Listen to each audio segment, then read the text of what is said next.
ahead and get started.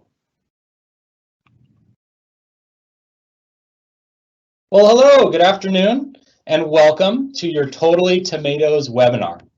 My name is Braden Mitchell, and I work at the Roseville Utility Exploration Center, and we're the ones hosting your webinar today. I just wanted to cover a couple things, and then we'll go ahead and dive in and get started on our topic. First of all, one of those things is we do have opportunities for you guys to ask some questions as we go along. We'll try and answer some of those in the chat, but we'll save some to be read out loud and answered at the very end. But you can put those questions in as they pop up as you start thinking about them. The way that you can do that is up in the upper right-hand corner. There's a little tiny Q&A kind of almost like conversation bubble. You can see it on the screen there. It's the red circle you see on my PowerPoint. You go ahead and click that. That'll open that sidebar up. And then at the very bottom, there is a button that you can press to ask a question. Then just simply type in your question. It'll also ask what your name is. That's totally optional. You can put a name or you can just skip it and remain anonymous. So go ahead and ask those questions as they come up, and we'll do our best to answer them either via the chat, or we'll hold those for our presenter to answer at the very end. So now that I got that out of the way, let me introduce the Roseville Utility Exploration Center to you. For those of you who haven't been here before, we are located in the city of Roseville. We're a part of the utility departments here in Roseville, and all of our utilities are actually municipally owned and operated. We cover a plethora of information from our utilities, a lot of different topics. We talk about energy efficiency, we talk about waste reduction, watershed protection, water conservation, just a lot of those different kind of utility topics. And today, of course, we're going to really focus in on tomatoes and how to grow those in your yard and how to do those without maybe wasting or using way too much water. The other couple of housekeeping things to cover is this recording, or this webinar will be recorded, and it'll take us probably about a week, but we will put that recording up on our webpage. That's roseville.ca.us/explore. And once that's up on the webpage, I'll send out a reminder email, and then you guys are welcome to go log in and watch that as many times as you want. So if there's information that you go, oh, I would love to hear that again, you'll be able to. Again, just give us about a week to get that up and going. Also on that same webpage, there's a lot of great handouts specifically for this presentation, and also the PowerPoint slides. So you will get all that information, and we'll send out that link to everybody that registered. Now, that's, I think, the bulk of our housekeeping. I'd like to now introduce our presenter. Today we have David Warman. David is a Placer County Master Gardener. He started that program back in 2017 and has just been really active in it and really loves the Master Gardener program. Now, I think you might find this hard to believe, but I asked David before the presentation, I asked him, what's his favorite thing to grow? And he looked at me and he said, well, tomatoes. And I said, okay, well, apparently we have the right guy for the job then. So without any much more, I'm going to go ahead and pass it over to David. David, are you ready? I'm ready to go. Yeah, thank you. And thank you, Braden, and I want to thank the RUIC for hosting us. They've been really wonderful to the Placer County Master Gardeners. And when I'm thinking about putting this presentation together, we were reviewing it the other day, and someone asked me to put a picture on the first slide because I didn't have that there. And so I just posted this picture that I've got on there the other day, and it kind of summarizes why I like to grow tomatoes, because they're just beautiful and they're delicious. These are some of the tomatoes that my wife and I have grown over the years. And the thing that you can do as a home gardener and dramatically increase the flavor and the taste of your fruit or your vegetable on tomatoes is amazing, because it's dramatically different than what you get in a commercial store. So that's what's really fun about growing tomatoes. But before I get into that, I want to make sure everyone understands who the Master Gardeners are. We are a volunteer organization of Placer County. We're an extension of the University of California program. We basically have a lot of research-based sustainable gardening and composting information. We're all volunteers that present accurate, impartial information to home gardeners, and we try and encourage the public to make informed gardening decisions.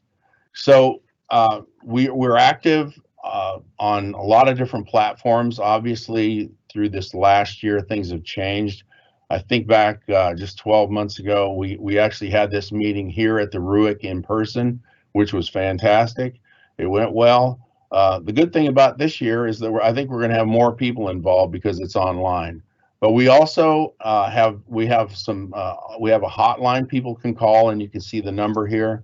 You can submit questions online also, so we do return those calls and questions 3 days a week. We're on all social media platforms, very active on that.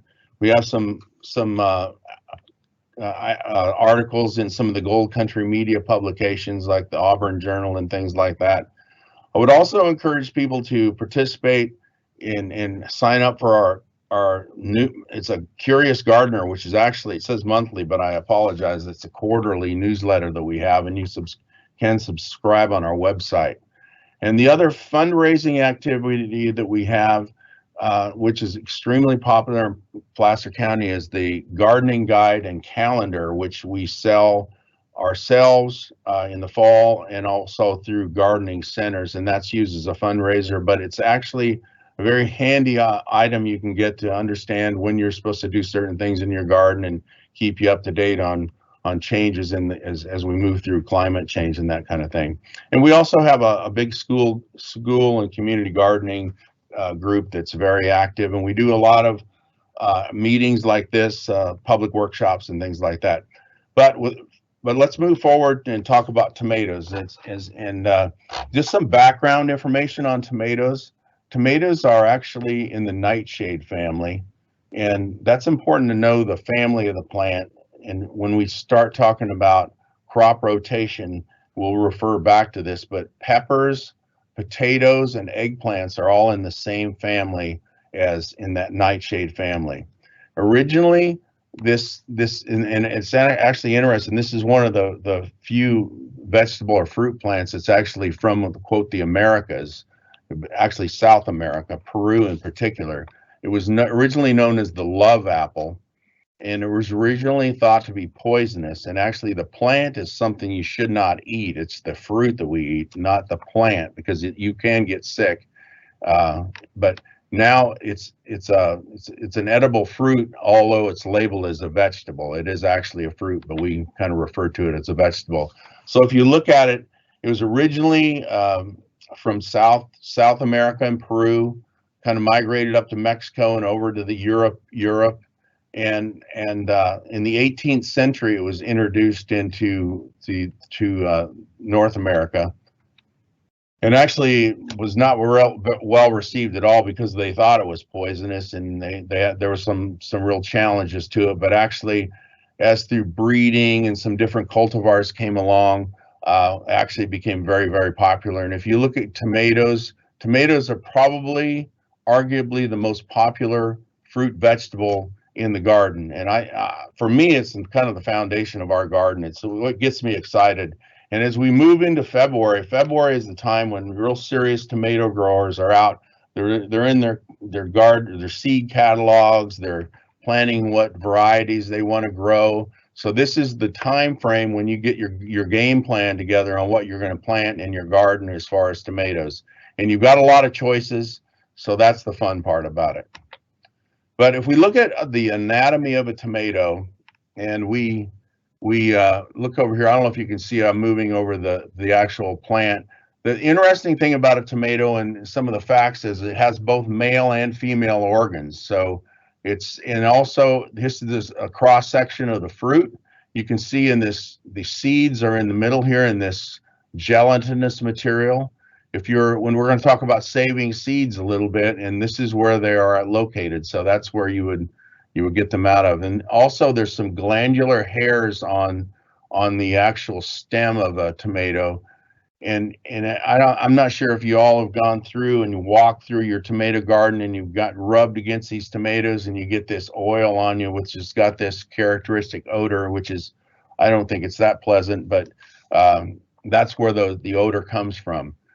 It's the fact that it's got both male and female organs means that the actual tomato can self-pollinate, and it can through wind a lot of times, like bumblebees, they call it buzz pollination. Well, it actually kind of shake the process. They call it buzz pollination. So that's how that happens. Now there's several different kinds of tomatoes you can grow. You may have heard about an heirloom tomato. An heirloom tomato is a tomato that was introduced more than 50 years ago. That a lot of them have a lot of history. There's a lot of different varieties around that are heirloom. I love growing heirloom tomatoes. Sometimes people think they're challenging to grow. I don't think they really are. They're just delicious. And then you've got what they call hybrid tomatoes. A hybrid tomato is a crossbred by human intervention. Basically, it's got two different parents, to look at it that way. They're not true to type, and they're bred for specific improvements. Some of those improvements might be flavor, could be fruit size, it could be improvements on disease control. So these hybrids are developed, and they might be developed hybrids that are specifically sold maybe in California, just because of our climate. It might fit it better, and they may be easier to grow in many cases because of the fact that they may be disease resistant. But there's both hybrid and heirloom tomatoes. The thing about when we start talking about saving seeds, though, it's important to understand if you save a hybrid seed, you have a hybrid plant and you save the seed from a hybrid plant, the seed that you get is not going to be a true representation of the plant that you grew, because it's going to be basically the one of its parents. It's not going to be both of them. So when you're saving seed, the bottom line is saving heirloom seeds is probably more valuable than saving hybrid seeds, because you're going to regrow what you planted, if that makes sense. So let's talk about some of the big success stories. My record on tomatoes was a 2.1 pound tomato, which I thought was large, but actually the world record is 7 pounds 12 ounces. This is what I did with mine. I made a big sandwich out of it, and it was fantastic. So you can grow some large and some small fruit, but that's kind of fun. So when we talk about standard pollination, as I mentioned, they have both male and female organs. That's standard pollination. Now, if you get a situation where you had a hybrid, this is the way they made it. Basically, they used an instrument, and they took the pollen from one and put it on the other plant. So they've got an X and a Y plant. They've got two different parents. So that's how that's produced. Another term that you hear a lot when you're growing tomatoes, and when you go to shop and you're looking at seed catalogs and seeds, is determinate versus indeterminate. And an indeterminate tomato means that it will continue growing. Basically, the terminal bud of the tomato plant does not set fruit, and it just keeps growing. And a determinate tomato will have an actual size. Generally, but the one thing about indeterminate tomatoes, I want you to understand, like if you actually had a tomato in a climate, maybe a more tropical climate that stayed between like 65 and 90 degrees, that would just keep growing. It would almost be like a perennial plant. Actually would be a perennial plant. We grow this plant basically as an annual from seed to seed because of our climate zone where we get frost and the plant dies, but it will just keep growing. And in some situations in greenhouses and in commercial production, they grow it for an extended period of time. So the indeterminate tomato will continue to put out fruit. It'll continue to vine, and it'll produce fruit for a longer period of time. Whereas as we look at a determinate tomato, and you've got kind of smaller ones, and you've got some larger determinate tomatoes. They generally they don't have fruit on their terminal buds or the ending, so they have a size they traditionally get to. Now, if you look at some of the publications, they'll indicate that with determinate tomatoes, you don't need to put a cage or any kind of structure around it because they're just kind of a small bush. And that's true with some of the smaller ones. I generally put a smaller cage around my smaller determinate plants just because it makes me feel better, really, because I don't want to have any problems with plants falling over or anything like that. So you've got a choice. These determinate varieties are really good if you want to can tomatoes, because then your fruit comes in, most of your fruit will come into bear at the same time, and you can harvest all of it and you can can your tomatoes, and it's very easy to do. Now, some of the things that we need to do, this is a step-by-step thing that I'm going to go through, and then we're going to have kind of some slides on some of these things, but you want to work backward from your anticipated planting date. If you're going to plant May 1st, you want to work back from that. And you generally need 6 to 8 weeks to start from seed and get the seed up. But you want to use a seed starting mix and not potting soil. There's some specific seed starting mix. Generally, it's like a sterile mix of material, soil and soilless material, and it's sterilized to try and prevent disease and things like that. You want to moisten the soil, and when you plant them like a 1/4 inch deep, and you place them in cells, blocks, or like open flats, and we'll see some pictures of those as we see this. And you want to cover them lightly. We're going to look at some seed packages also, and you want to read that seed package so you're doing exactly the right things for that particular variety, because all of these seeds, they have different characteristics. So you want to make sure you're doing the right thing for the variety that you're choosing. You want to provide warmth. So that's why you start these in seeds inside. You want to cover with a dome or plastic to retain moisture. And this is something that my wife and I always talk about, like keeping a log of what we plant. And we need to do a better job of that. So I'd encourage you to do that. Keep a log of what you're planting.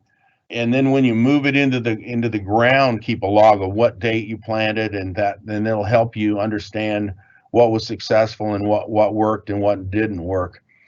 And we actually tell you to work slowly and carefully, because these are pretty delicate plants as you move forward. Well, let's take a look at some seed packets, because that's where you're going to start. And this is an example of an heirloom seed. And all of these seed packets will have a name on there. You know, they try and come up with a catchy name, and I'm not sure I can even pronounce this, but Costa Luto Genevieve, I guess, would be close. But that's the name of the actual variety. They've got the company on there. You can see there's planting instructions. 6 to 10 weeks before frost is when you want to start. They'll have some information on, you know, where this plant came from. And this is an example of an heirloom, which again, I would really encourage you to grow some heirlooms, because they're a lot of fun. You can get different colors. You can impress your friends and your family. You can share them, and you can really you can really develop your skills using those. Now, here's an example of a really popular super steak hybrid. Now, if you remember, hybrids are the cross between two parents. Again, you can see it's a beautiful tomato, and you can see over here on the back of this tomato package, they've got the seed depth, they got the plant spacing. So you want to save this seed packet as you move forward, because when they talk about plant spacing, that's in the field, and then row spacing, so you'll know what kind of area you need to provide in your garden for this particular plant. And then it says in 7 to 15 days, this plant will sprout and matures in 78 days. So this will give you an understanding on when this particular plant will come into maturity. And the fun thing about tomatoes too is you'll find that these plants will mature at different days. Like you might have some that are 90 days and some that are 78 days. So if you plant some different varieties, you can have fruit maybe earlier and then even some later. So you have fruit all summer long and right up until frost. So, and also I'll make a note down here that generally these seeds come with a sell-by date.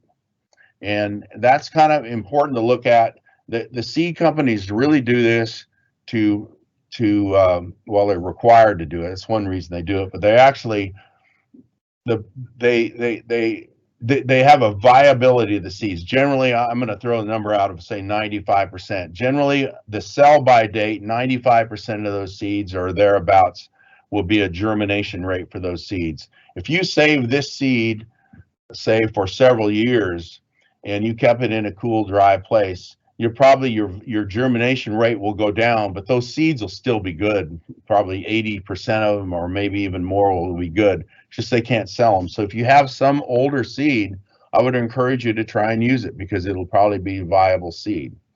So now, when we're starting from seeds, we mentioned putting them in trays, and we put this your starting mix will be in these trays, and you cover them with this plastic, which keeps some moisture going over them. You want to provide the moisture also, and that's one way to go. There's another example of it. How you've got it covered. You want to provide warmth. You want it to be 65 degrees at least in there, and maybe even a little bit warmer. You can also use there's some things you can buy that like mats that provide warmth to the soil, which will actually help you increase the germination rate, maybe even make it a little bit faster. And a lot of times people will take those mats off after the plant is germinated because it's kind of done its job, but that's kind of your personal choice. So that's when you're starting with seeds. And now you see they started to sprout, and you provide light. Once they sprout, you want to provide light. So obviously we know about photosynthesis and how a plant grows. So that light is going to really help it grow. Once they've started to sprout, you want to remove the dome to prevent a disease. There's a disease called damping off, and damping off is a water mold disease that happens a lot of times. If you overwater, damping off can be a problem. But so you want to just remove the dome and to prevent damping off. You want to provide light for 12 hours a day if possible. And you want to fertilize after the true leaves start to appear. And you might fertilize, I think, and I've got literature that they mentioned there's literature, I believe, that you can download. And it's got instructions on how to do that. But you want to try to use like a liquid fertilizer and fertilize it maybe every 10 to 15 days, as you get these going. And you want to pot up as needed to avoid root binding, and that you can move them from a really small container up to another little bit larger as you get ready to go. And you want to maintain proper moisture. And what does that mean? Well, it depends. That's something we always say in Master Gardeners. It depends. You want to provide proper moisture so it's not too wet, not too dry. Just there's just the right amount. And as you develop your skills as growers, you'll kind of know what that is. So they've started to sprout. So what do you do now? They're getting to growing pretty well, and you can see they're growing well. Well, the thing that you want to do is now we need to start thinking about planting out. And if you look at the Placer County Master Gardeners, publishes a planting guide for our area. And if you look at that, it traditionally says your transplants would start around May 1st. Some people try and go a little earlier, some people go a little later, but you want to start the process of planting out. And we're going to talk about these different things. Hardening off, which we'll define here in a minute, but you need to prepare the bed with a lot of compost. The compost will give you a lot of fertilizer. You want to think about your spacing of your plants. And this is where, if you look back and you remember you saved that seed packet and you know the spacing of that particular variety, will help you as you move these into the plant. And there's a thing that we call deep planting, which will be explained in detail. We need to provide support for the tomato. If you look at a tomato in nature sometimes would just grow on the ground. But what happens when you grow that and don't give it structure or support is you're going to lose a lot of plants or a lot of fruit to disease and things like that. You want to mulch. And mulching will help in your watering, and your watering it helps retain moisture and provides a lot for the plant. We're going to talk about fertilizing and also in pruning. So fertilizing is an example. When you talk about fertilizer, there's organic fertilizers and there's conventional fertilizers. Organic products are a lot of people are using things like that are less toxic. They're natural sources, Now, conventional chemical-based fertilizers are generally mined. And when you look at fertilizers, and what I recommend doing is going to your nursery and getting like a vegetable or tomato food. And there's going to be three numbers on there, N, P, and K. Those three numbers, like you see, this one has got 4, 6, and 6. That's 4% nitrogen, 6% phosphorus, and 6% potassium. And generally, they'll have a micronutrient package in there also, which may not be highlighted, but they'll be in there. So you want to follow the directions for fertilizing as you plant. You might use a starter fertilizer also. But some of the considerations that you would look at that would be using a starter fertilizer at planting, as a general rule of thumb, you want to follow the directions on your particular fertilizer product that you have, because they're all a little bit different. But you want to apply a good organic fertilizer maybe every 2 to 3 weeks after blossoming. Now, don't over-fertilize, especially nitrogen. And the reason you don't want to over-fertilize, especially nitrogen, is you might get too much growth, and it'll hinder your fruiting. And one of the ways to effectively fertilize is to use compost, which has fertilizer in it. You can buy it, or you can develop it yourself, or you can side dress if you're going to use a commercial fertilizer like a 5-10-10. And by side dress, what I mean is you just put it around the water line of the plant, and you do that based on the directions of the particular fertilizer. Now, when we talk about hardening off process, if you're growing starts and you've got them and they sprouted up, the thing that you don't want to do is just take that start, and you don't want to just take it out into change its environment really quickly. So what we call a hardening off process, where you would start slowly. In the first day, you would set the plant outside in a shade next to the house, and then bring them in at night. You might do this, raise the exposure gradually, and you want to monitor the seeds. And you just do that for 4 or 5 hours the first day, and then maybe increase it a little bit as you go. And then you can finally leave them outside when the forecast is to be above 50 degrees Fahrenheit overnight. So that in that situation, then they can make it outside.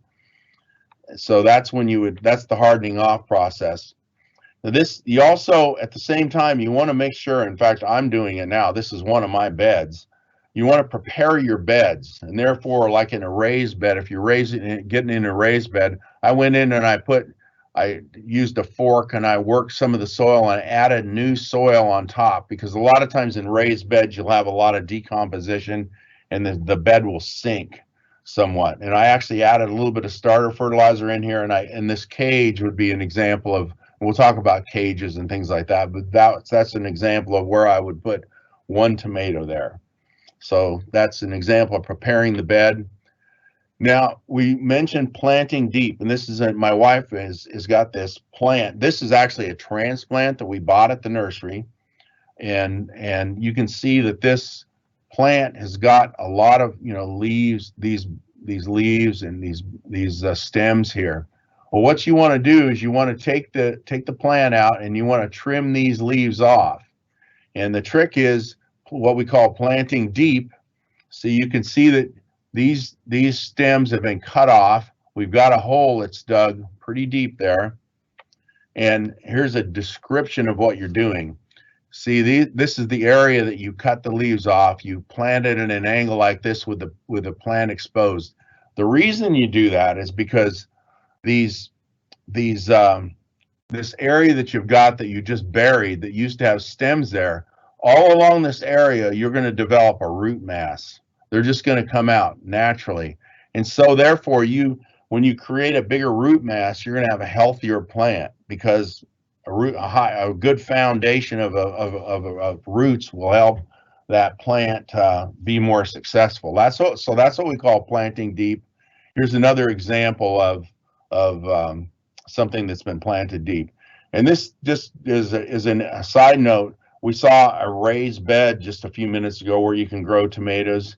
You can actually grow tomatoes in containers also, or just in a field, in a garden. We do all three actually. So if you're even growing in an apartment, you can actually plant in a container and very successfully grow a tomato. So that's what we call deep planting. Now spacing, I would recommend that you follow the directions on your label as far as how much space you need. As a general rule of thumb, an indeterminate tomato that you're going to cage would need at least a 3x3 square in the garden to grow effectively. And you can also, there's a lot of different ways to support your tomato. You can actually use a support trellis. These, I'm not sure if you can see these very effectively, but these are what we call tomato cages.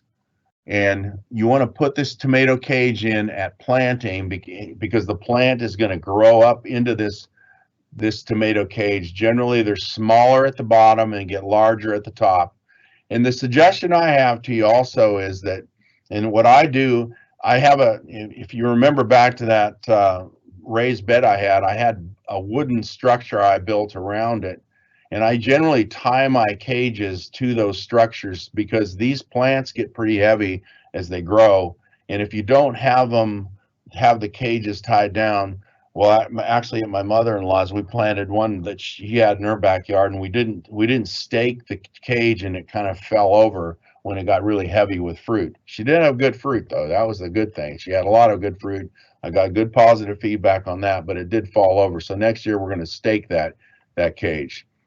The other thing you can do, and we mentioned indeterminate tomatoes keep growing, and you can actually grow tomatoes up a sky wire, and it can actually go quite a distance. There's people that have these wires and they move them around and it'll grow. I mean, you can get them growing 10 to 20 feet if you just let it grow. So you can use a support sky wire if you want to do that. I personally have never done that, but I would like to try it sometime. So when we talk about staking, there's a lot of different ways you can stake a tomato, and you can see that here.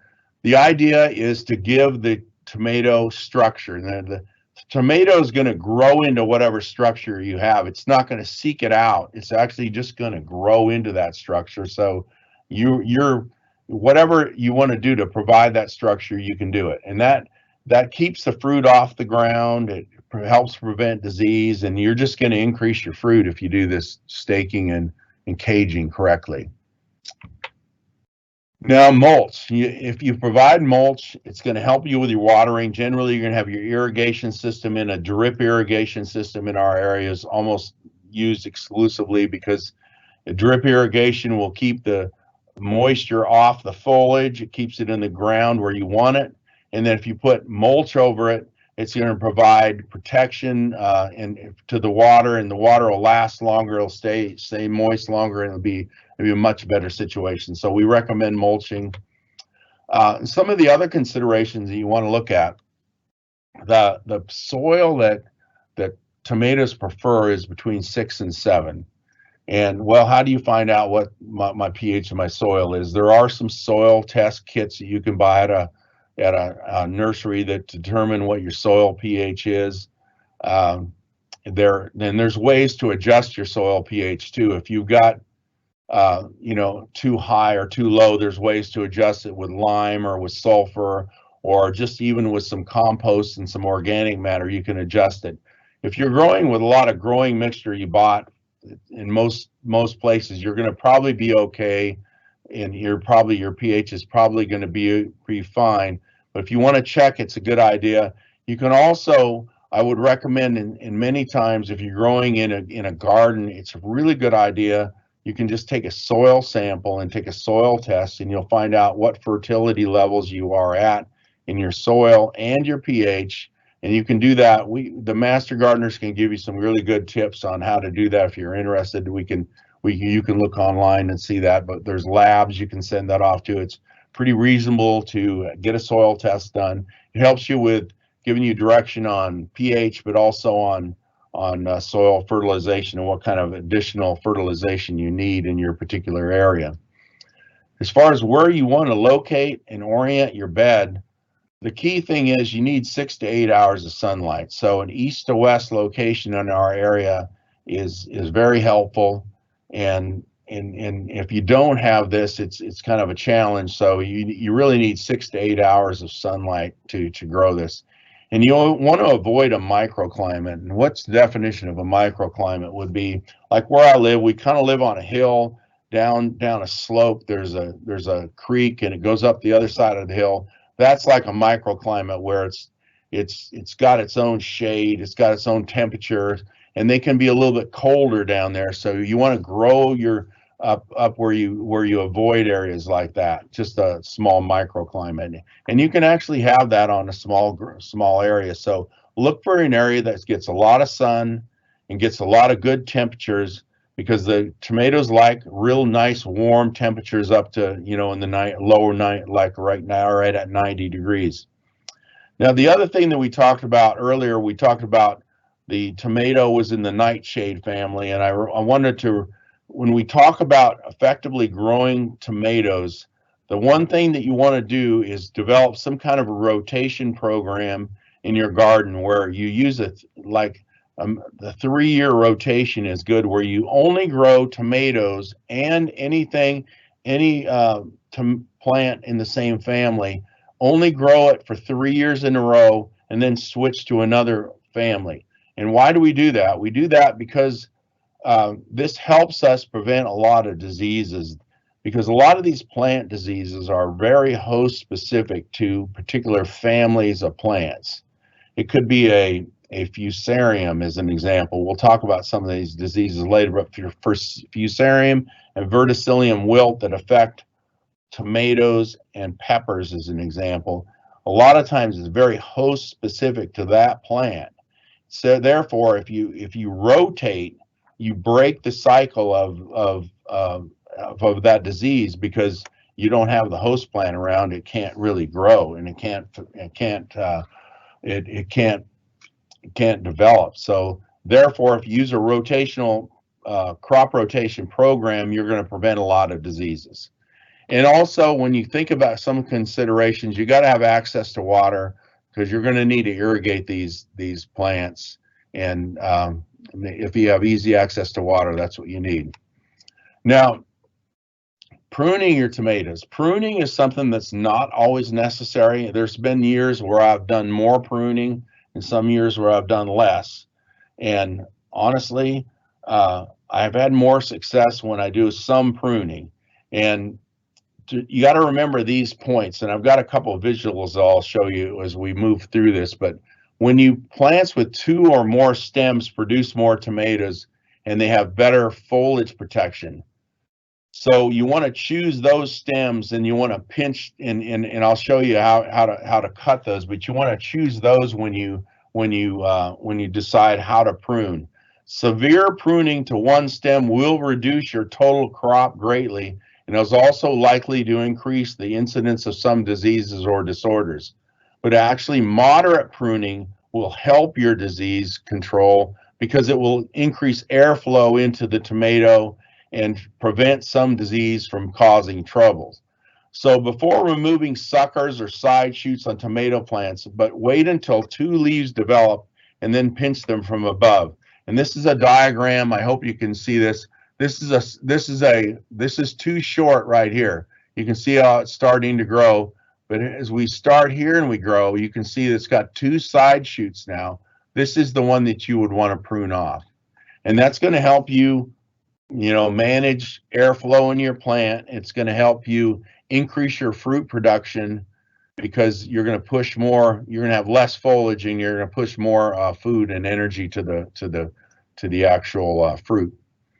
So now let's shift gears a little bit, as we've started to our plants are in the ground. We've got them up, and of course this is something you need to think about before you start growing too. But we do have pests and problems associated with growing tomatoes, or pests and opportunities. I'm not sure how you want to describe it, but sometimes I look at it as an opportunity to do some different things. But we have vertebrate pests, we have insects, and we have disease and environmental problems. And one of the things that I didn't put on here is weeds. And weeds can be a problem. And one of the reasons I didn't put it on here, because I mentioned to my wife yesterday that I didn't think we had a weed problem in our tomatoes over the last several years. And she looked at me and says, because I've been pulling them out. So that's the reason we don't have weeds. She's been on the job. Actually, vertebrate pests, the most important one here that I think that affects a lot of people in the foothills, maybe not so much in Roseville, but in the foothills, is deer. Because deer can be a serious problem. They are a problem in my area. We have deer fences that we have because they're very prevalent, and deer can really damage a garden dramatically. So how you deal with vertebrate pests like deer and things like that is really exclusion, where you use a fence. And that's what I would recommend. Now, if you're growing in a raised bed, the one thing I would encourage you to do when you make the raised bed, and we always recommend this when we give a raised bed workshop, is you want to put some hardwire cloth underneath the raised bed before you fill it with dirt, and therefore you can prevent vertebrates like gophers and things like that from going into your plants and affecting the roots. So those are vertebrate pests. And then we have things like the dreaded hornworm, which, depending on your point of view, can be a really ugly thing to see. Generally, almost every year I've seen hornworms in my garden, and it's something that they can do a lot of damage in your garden. They can chew a lot of foliage up.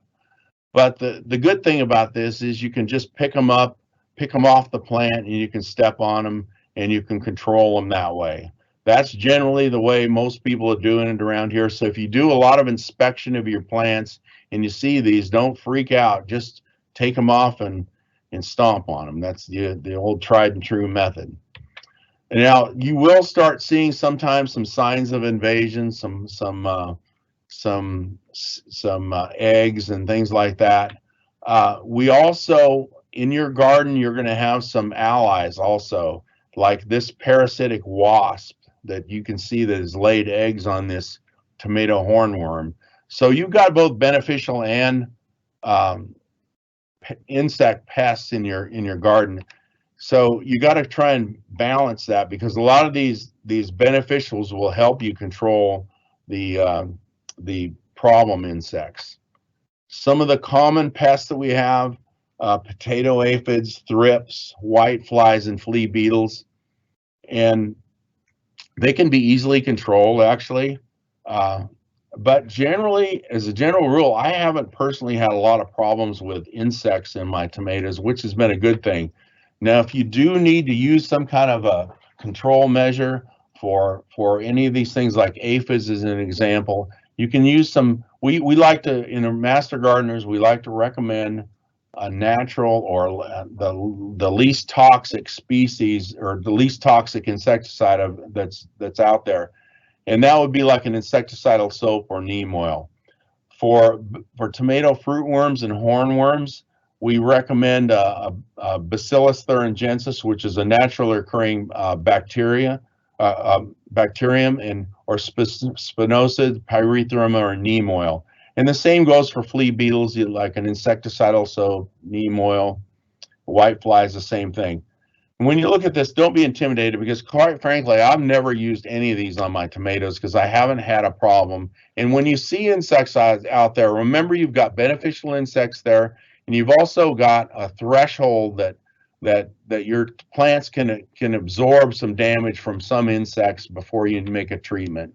So that's the way to look at insects. Tomato diseases, we've got bacterial and fungal diseases, viral and environmental issues that affect them. Those are all the diseases that affect it. There's a huge list of diseases that can affect tomatoes. We're going to concentrate on specific ones. Verticillium and fusarium wilt, tobacco mosaic virus, or TMV as it's called, damping off, powdery mildew, blossom end rot, and sun scald. So for some of these, like verticillium wilt and fusarium wilt, there is actually no cure for that. And these are soil-borne diseases. They are in the soil. They're going to be there. And your best bet is to use a resistant plant variety, which you'll see in just a second. You'll kind of understand that a little bit more deeply. But also, the thing that will help you prevent these diseases from becoming a problem in your garden is after your year ends in the fall is to remove all plant debris in your garden and take that away, and then the disease will not overwinter as readily in your garden as if you leave the debris there. Now, damping off is a water mold disease. It's in the Phytophthora family.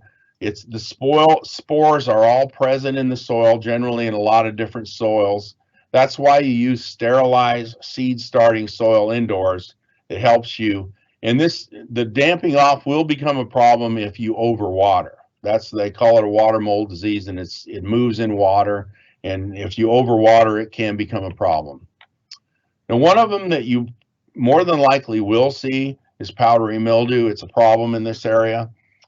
It's best really to prevent the disease rather than trying to cure it. It can be cured. If you catch it early, you can use an oil. You can use sulfur, which is an organic fertilizer or fungicide, or you can use a product like Serenade, which is a Bacillus subtilis product, which is a bacterium. You can use that to control it.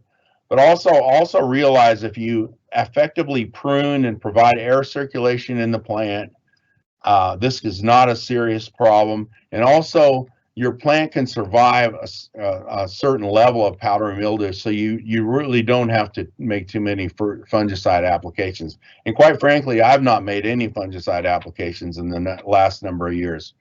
And the other thing, when we talked about these very difficult diseases like the Fusarium, Verticillium, and TMV, or the tobacco mosaic virus, a lot of your hybrid plants, you'll see when you buy them, they'll say Roma VFN. That means it's resistant to Verticillium, Fusarium, and also the N would be nematodes. And there's some other diseases that there also can be. And if you actually see F, that means Fusarium. If you see FF, that means 2 different races of Fusarium. If you see FFF, that's 3 different races of Fusarium. In California, we have at least 4 different races or strains of the disease, which are a problem. So that is the way to if you've got a lot of areas that or have Fusarium and Verticillium, is use resistant, or use seed that's grown to be resistant. Now, one that you will see a lot of, and don't freak out if you see it, because blossom end rot happens. But blossom end rot is a result of low calcium levels in the fruit. And most of the time, it's not because you have a deficiency of calcium actually in the soil, because generally it's there. What happens is a lot of times, if you're not irrigating your soil evenly, it's a water balance problem. And if you do have that problem come up, it'll pop up, and sometimes it doesn't affect the whole plant, just certain fruits. So if you see this, it's generally you can overcome it by effectively watering, and you can change this in season when you're there. But you probably will see it at some time if you grow a lot of tomatoes. The other one is sun scald. This is actually a sunburn, just like a human would get if you are exposed to too much sun.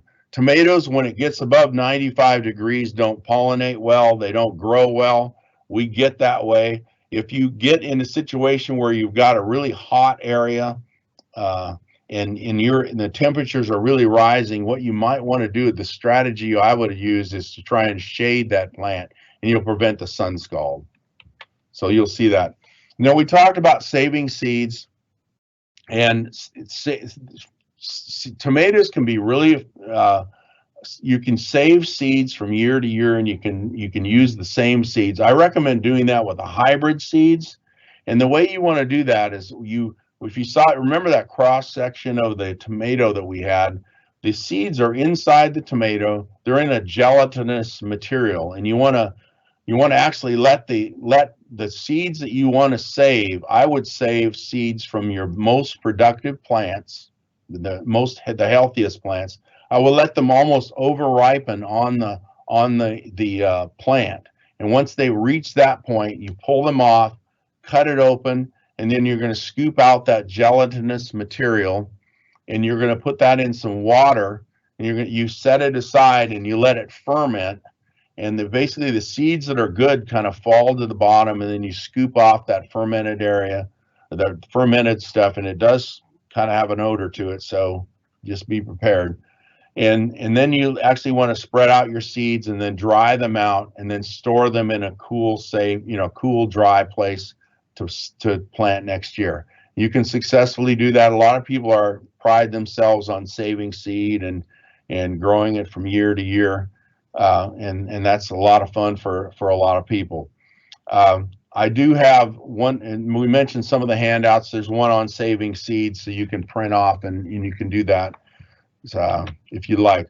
Now, some of the favorite varieties, I'm really not going to get into that too much, but you can see that you've got cherry tomatoes. You've got, as the Sun Golds, they're really good, really easy to grow. Brandywines. You've got some mortgage lifters, one of my favorites. And that's one of the reasons we have so many different varieties. One of the handouts, which was written specifically by our Placer County extension specialist, has got a list of different varieties that you can grow for our area that grow really well. I also might point out one reason people actually grow their own seed is because they can grow the variety they want. Sometimes if you just buy transplants, you're limited at the store by what they have, but you can grow a lot of different tomato plants. We love them actually for a lot of different reasons, but they're just delicious. That's one of the main reasons we like to grow them. And the other reason we grow them is because we can make this tomato sauce, and we can have this throughout the winter. And this is my wife and I and my cousin and her husband got together for a whole weekend, and we canned up like a storm, and we're still enjoying the sauce now. So these are the handouts. This is one of the publications, Tomatoes in the Home Garden. Again, this is written by Cindy Fake, who's our director of our extension service here.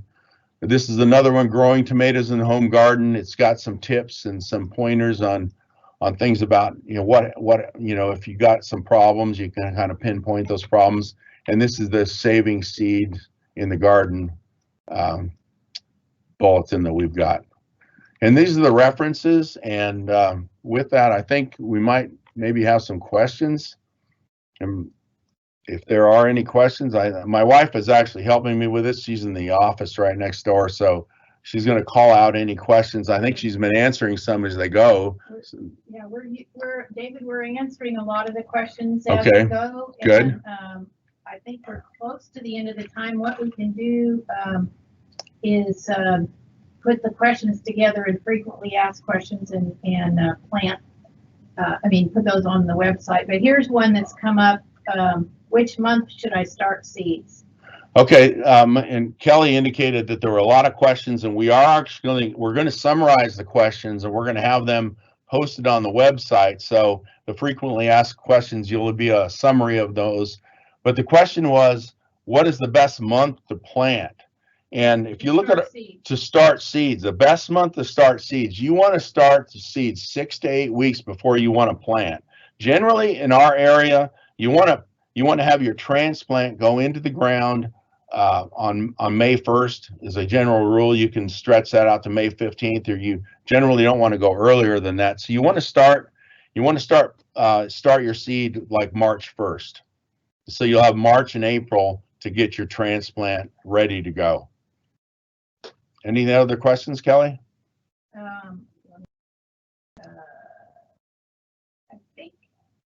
think that gets, there's so many other ones. There's over 25 other questions that have already been answered online. So I guess there's a summary of 25 questions that we had, which is good. Thank you all for participating. I really enjoy this.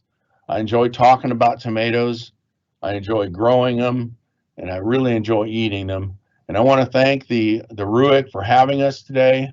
If you've got any additional questions, you can call our hotline. Again, to summarize, we've had about 25 questions. We're nearing the end of our meeting, so we're going to summarize those questions and putting them online. And I want to thank everyone for help or for calling in today.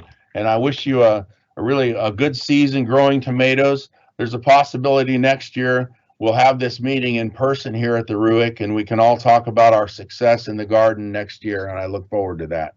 Thank you. Awesome. Well, hey, David, we just want to say from the Utility Exploration Center, thank you so much for coming in and sharing your expertise and very obvious love of tomatoes. I was honestly pretty jealous of some of those pictures you had. That sandwich, holy smokes, buddy, that sandwich looked amazing. Hey, so I just wanted to say, guys, thank you so much for joining us today. As David mentioned, we will take all these questions that came in. If we did not get to yours, don't worry. We'll answer all those and we'll post a frequently asked questions sheet on that same website.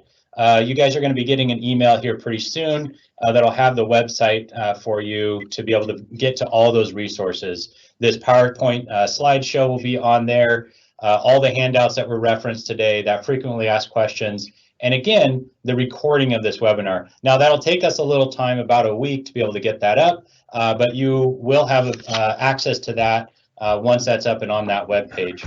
Now, also on there, we do have a few other webinars coming up.